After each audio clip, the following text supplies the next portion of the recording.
Spinal manipulative therapy compared to spinal injections for MRI-confirmed lumbar disc herniation. There has until recently been very little literature evidence regarding support for the chiropractic management of patients with radicular complaints related to disc herniation.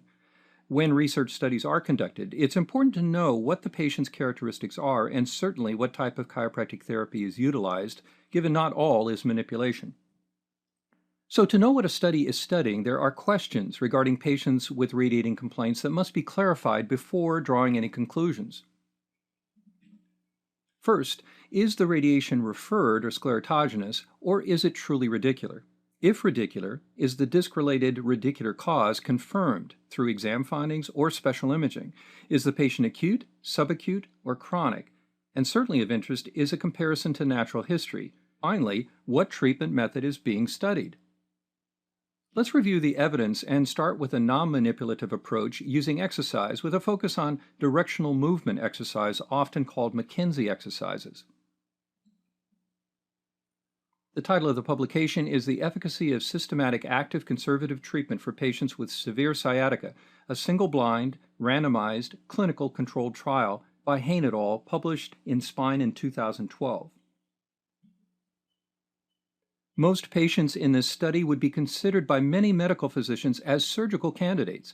65% of them had 3 or 4 positive nerve root compression signs. Yet only 3% had symptoms so severe that they were referred to a neurosurgeon. At the end of the treatment period, 89% of patients reported being better or much better, and that increased to 91% of patients at a 1-year follow-up. This surpasses the results indicated in the literature for surgical interventions. An often quoted study was conducted in Italy in 2006. It's entitled Chiropractic Manipulation in the Treatment of Acute Back Pain and Sciatica with Disc Protrusion, a randomized, double-blind clinical trial of active and simulated spinal manipulations.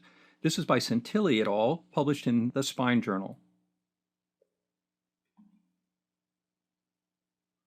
The biggest question for this study is what caused the radiation or sciatica in the patients in this study, given there was no MRI confirmation. Although the manipulation group did do significantly better than the sham manipulation group in pain-free percentages, for all other measures there were no clinically significant differences. Also, there was no control group. In another study comparing SMT with surgery, the publication was entitled Manipulation or Microdiscectomy for Sciatica, a prospective randomized clinical study published in JMPT in 2010. 60% of patients failing medical management for lumbar disc herniation-related sciatica demonstrated some benefit with side posture manipulation equal to those who underwent microdiscectomy. Patients who failed to benefit from side posture manipulation received benefit from subsequent surgical management. However, those patients failing to receive benefit from surgery did not benefit from subsequent management with manipulation. More evidence has accumulated for the value of manipulation in the management of radicular pain related to lumbar disc herniation. Reviews a decade ago concluded there was not enough evidence for manipulation. Recent reviews, RCTs, and prospective studies indicate value and are suggesting a role prior to surgery. However, no comparative studies between spinal injection therapy and manipulation have been conducted until now. Now to our focus for this presentation, a recent publication entitled Symptomatic Magnetic Resonance Imaging Confirmed Lumbar Disc Herniation Patients, a comparative effectiveness prospective observational study of 2 age and sex-matched cohorts treated with either high-velocity, low-amplitude spinal manipulative therapy or image-guided lumbar nerve root injections, published in JMPT in 2013. So where did the patients come from? Well, this was based in Switzerland, and the researchers used 2 prospective cohort study databases. One was comprised of only patients receiving nerve root injections, and the other one with patients treated with SMT. Neither group was treated with the other therapy. Now, both these databases are part of the research and quality assurance projects for the radiology and chiropractic departments at a university hospital. The inclusion requirement was that signs and symptoms and exam findings had to correlate with the level of disc herniation and the specific nerve root affected as seen on MRI scans. Exclusion factors for SMT patients were fairly typical, including tumor, infection, fracture, osteoporosis, prior surgery, spondylolisthesis, neurogenic claudication, or pregnancy, among others. In addition to a numerical pain scale, researchers included the Patient Global Impression of Change scale. The PGIC scale is a 7-point verbal scale, with 1 being much better, 2 better, 3 slightly better, 4 no change, 5 slightly worse, 6 worse, and 7 much worse. To the researchers' credit, only patients with scores of 1 or 2 were considered improved in this study. Here we can see the percentage of patients in each group for each disc level. For the nerve root injection group, clearly the vast majority were at L5 and S1 at 45.1 and 31.4 respectively. And for the SMT group, similarly at L5, 38.5%, and at S1, 36.5%. A curious feature of this study was the decision to customize the adjustive maneuver to a specific disc lesion categorized from an MRI image. The logic for this decision is not discussed in the study. Here we can see one categorization used for MRI for describing a lesion, which would in essence describe it as just lateral to the midline or further out. Now, just lateral to the midline can be called paramedian, as it is in this study, and more lateral, it can be called foraminal. So which was used in each type? Well, for the intraforaminal disc herniation, a modified push adjustment with a kick was used. The patient had their affected side down, there was a mammillary contact by the doctor, and then a push from P to A. For the paramedian disc herniation, this was a pull adjustment with a kick.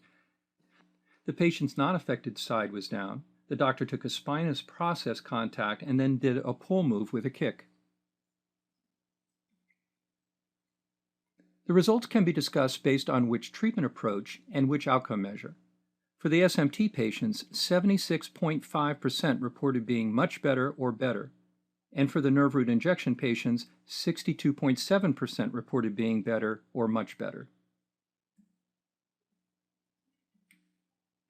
Results for the numerical pain scale were that both treatment groups had significant decreases, with 60% reduction in the SMT patients and 53% reduction for the nerve root injection patients. Now let's look at this from a cost-effectiveness perspective. For patients treated with SMT, the average U.S. cost was $558.75, and for those treated with spinal injection, the average cost in U.S. dollars was $729.61. The average cost of spinal injections performed in the U.S. are between $300 to $600, with some estimates as high as $1,000. As usual, there are always weaknesses or at least limits to what questions any study can answer. Given this was a prospective study, there was no control group to gauge natural history, and no placebo group to gauge an inert intervention's effect on patient response.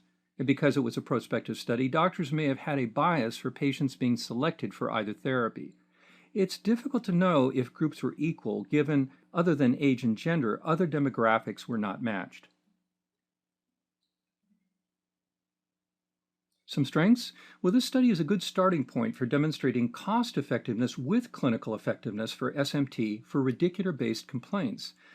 It demonstrated the safety of SMT for patients with documented herniations on MRI. And although the natural history was not addressed through a control group, a significant number of chronic low back pain patients improved, 53%. So what's next? Certainly the access to large databases will make prospective reporting more common, yet there will be criticism based on the limitations of this approach, including bias and often lack of a control or placebo group, which are key to randomized controlled trials. That being said, the strength of prospective studies may be in their numbers and across populations from different environments. Certainly, when the results of a prospective study point in a direction, hopefully funding for a randomized trial will be more readily attainable. The current study could be designed in that format with both a placebo group for manipulation and a wait-and-see group for natural history.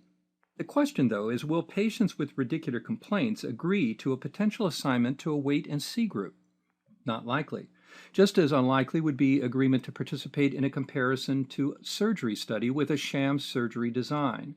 So, accepting some inevitable limitations, most of the weight of evidence will likely have to rely on strength in numbers with more and more large database prospective reporting. In that regard, this study likely represents the beginning of a more practical, attainable style of comparative effectiveness study design.